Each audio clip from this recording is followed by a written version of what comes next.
Kenapa orang yang punya hutang logikanya sering mendadak hilang? Saya pernah ada di posisi yang serba salah banget.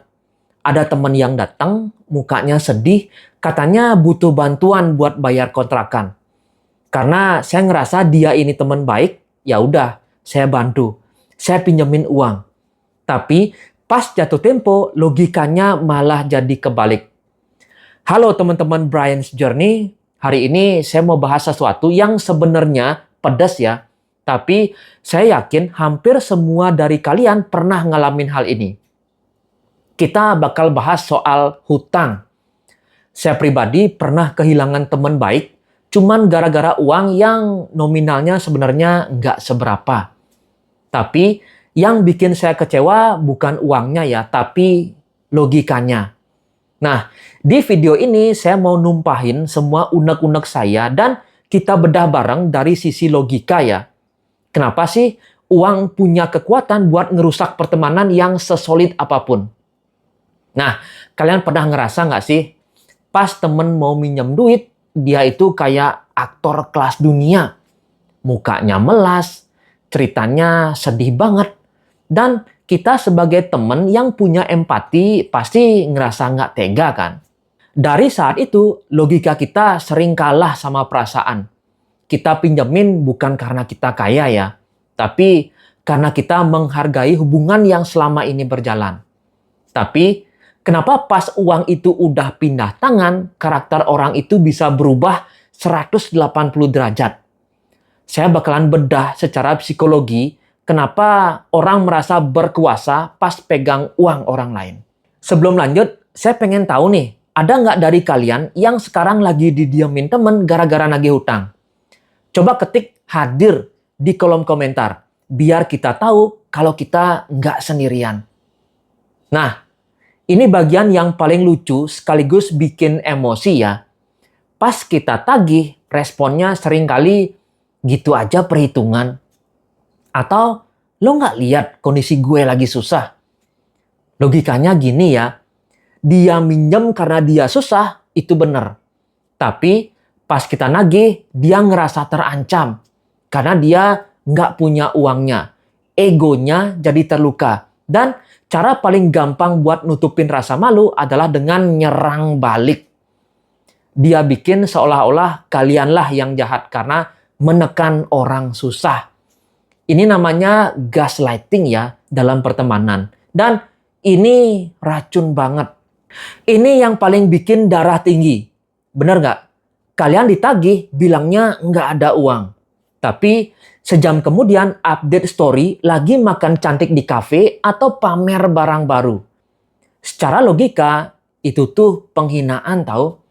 Kalian seolah-olah ngomong ke orang yang minjemin uang kalau uang lo udah gua pakai buat foya-foya dan lo nggak bisa ngapa-ngapain.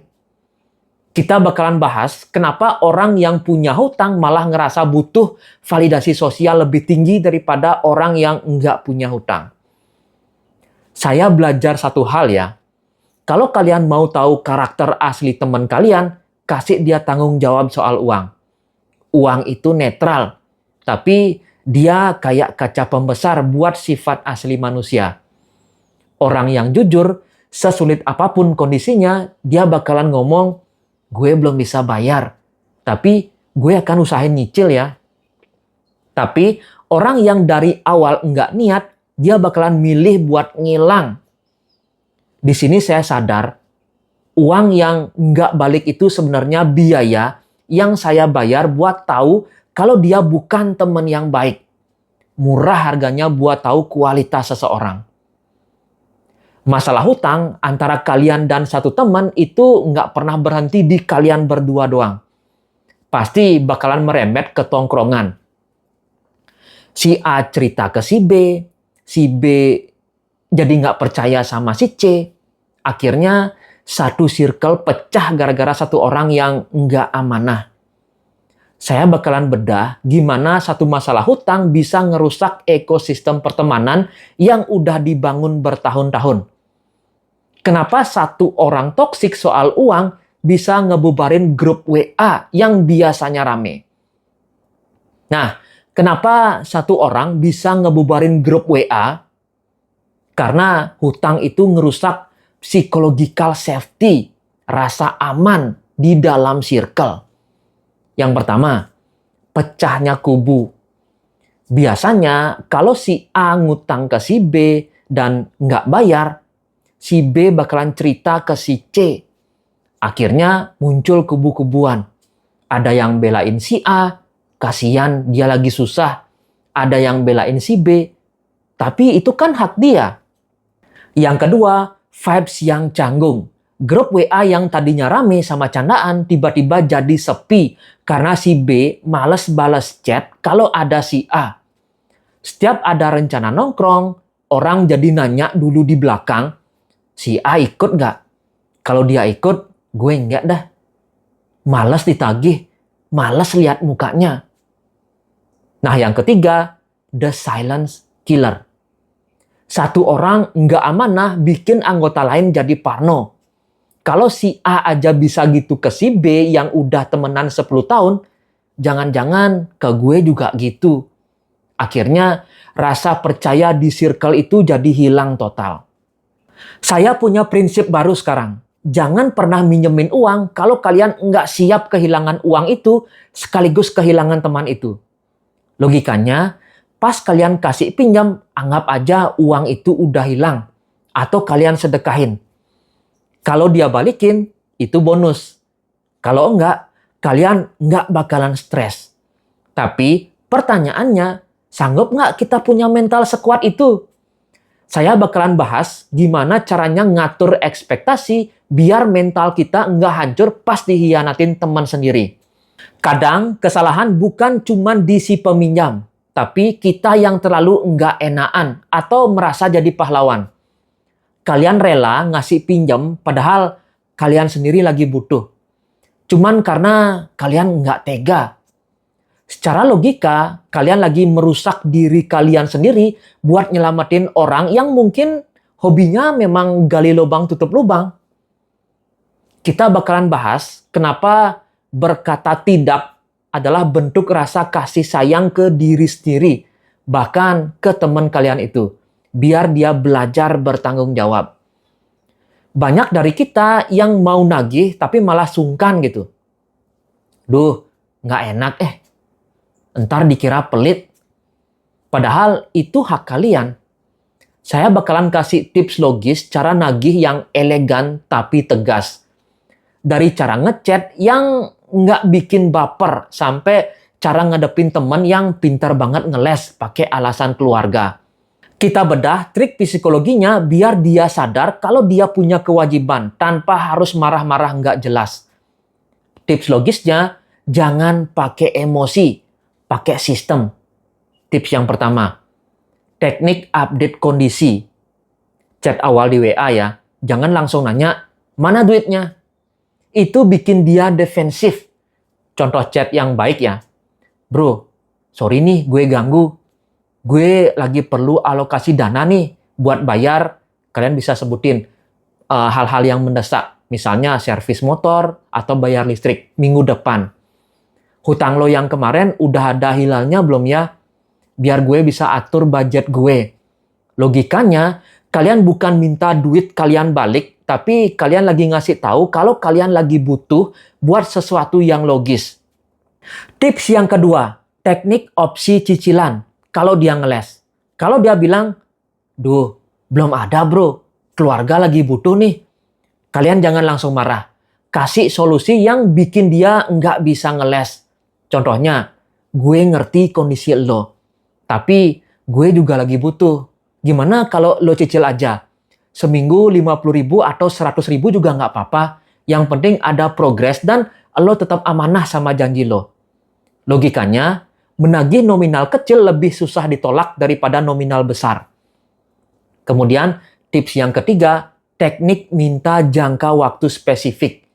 Jangan mau dikasih jawaban, nanti ya kalau ada, itu jawaban sampah. Contoh, oke, sekarang belum ada. Kira-kira tanggal berapa pastinya ada. Biar gue catat dan gue nggak nanya-nanya lo terus setiap hari. Biar kita sama-sama enak. Nah, logikanya kalian maksa dia bikin komitmen tanggal. Kalau tanggal itu dia meleset lagi, kalian punya bukti yang kuat buat lebih tegas. Tips yang keempat, stop pakai perasaan nggak enakan. Ingat ini ya, dia yang nggak enak karena nggak bayar, bukan kalian yang nggak enak karena nagih hak kalian. Kalau kalian nagih terus dia marah, itu artinya dia bukan teman yang baik. Kalian justru dapat keuntungan. Kalian tahu kualitas dia dengan harga hutang itu. Terus gimana dong? Apa kita jangan pernah minjemin duit? Saya punya tips logis yang saya terapin sekarang. Yang pertama, pakai aturan uang ikhlas. Kalau teman kalian mau minjem 1 juta, tapi kalian cuma ikhlas kalau 200.000 enggak balik, ya kasih 200.000 aja sebagai bantuan. Nggak usah dipinjemin. Yang kedua, jujur sama kondisi keuangan kalian. Bilang aja, gue ada uang, tapi udah gue poskan buat cicilan atau tabungan. Artinya, udah ada tujuan uang itu buat apa. Teman yang baik pasti bakalan ngerti. Teman yang cuman mau manfaatin kalian pasti bakalan marah. Di situ kalian langsung tahu mana teman yang beneran. Nah, buat kalian yang mungkin lagi punya hutang sama teman, dengerin saya ya. Teman kalian minjemin itu bukan karena dia kelebihan duit ya, tapi karena dia sayang sama kalian. Jangan rusak kepercayaan itu. Kalau belum bisa bayar, ngomong. Jangan ngilang. Jangan malah posting foto lagi jalan-jalan di IG story, padahal hutangnya belum lunas. Itu yang bikin sakit hati. Komunikasi itu adalah kunci. Jangan biarkan uang ngebunuh karakter baik kalian. Kepercayaan itu ibarat selembar kertas yang baru. Sekali kalian meremasnya, dia nggak akan balik mulus seperti semula. Walaupun dia nggak robek sekalipun. Akhir kata, uang bisa dicari ya, tapi nyari teman yang tulus itu susahnya setengah mati. Jangan sampai nominal angka di rekening bikin kita kehilangan orang-orang yang berharga. Saya Brian, saya pengen dengar cerita kalian di kolom komentar. Apa pengalaman paling gila kalian soal minjemin uang? Saya bakalan baca satu-satu. Sampai ketemu di journey selanjutnya.